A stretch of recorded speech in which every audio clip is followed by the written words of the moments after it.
Face-to-face for the final time. The candidates for governor and the historic recall race will meet for their final debate tonight in Milwaukee. Fox 6's Mike Lowe joins us now with the preview in tonight's political lowdown. Good evening, Mike. And good evening, Mary. The debate is in prime time tonight, and Thursday night is traditionally one of the biggest TV watching nights of the week.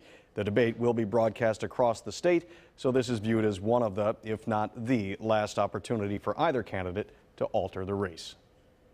It began as a grassroots effort that was centered around the issue of trust. Milwaukee Mayor Tom Barrett took his campaign to Waukesha, the heart of Wisconsin's Republican stronghold. Hey, how are you doing? Nice to see you. Very nice to see you. He spent the rest of the afternoon preparing for the final face-to-face meeting with Governor Scott Walker. I say let this be a comparison. If voters really want to have, I think, a debate about our records, look at my record of success, look at what we've done to help the people of the state create more jobs and save money.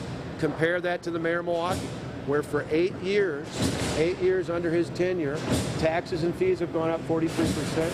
That was what Walker said yesterday. Today, the governor did not make any public appearances, but his campaign released a new attack ad questioning Tom Barrett's integrity. If Tom Barrett is willing to cover up hundreds of violent crimes in Milwaukee, what else is he hiding? If we're talking about integrity here, Scott Walker had better be careful, because he has had many of his associates, many of his employees charged with felonies, and he's trying to cloud that up by bringing up this false ad 5 days before the election. Walker's performance in last Friday night's debate was criticized as passive, but he tells Fox 6 he'll be more aggressive tonight.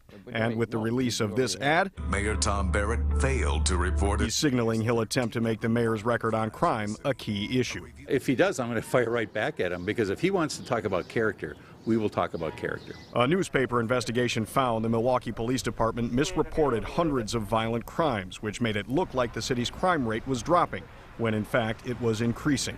Barrett says it was the result of bureaucratic errors, not an intentional cover-up. This shows, I think, the sign of desperation from Scott Walker, that he knows that this election is slipping away from him, because while I hired Chief Flynn, who has been a great police chief and has worked to reduce violent crime in the city, he hires people who have now been charged with felonies. And also today, Barrett announced he's getting some high-profile help. Former President Bill Clinton will be in Milwaukee tomorrow for a Get Out the Vote rally, and Republican South Carolina Governor Nikki Haley will be in Wisconsin tomorrow for fundraisers and other events with Scott Walker. Mary, back to you. All right, Mike, thank you. Well, as a reminder, the recall election just days away, Tuesday, June 5th. Find the latest on the recall on our website, fox6now.com. A shocking explosion and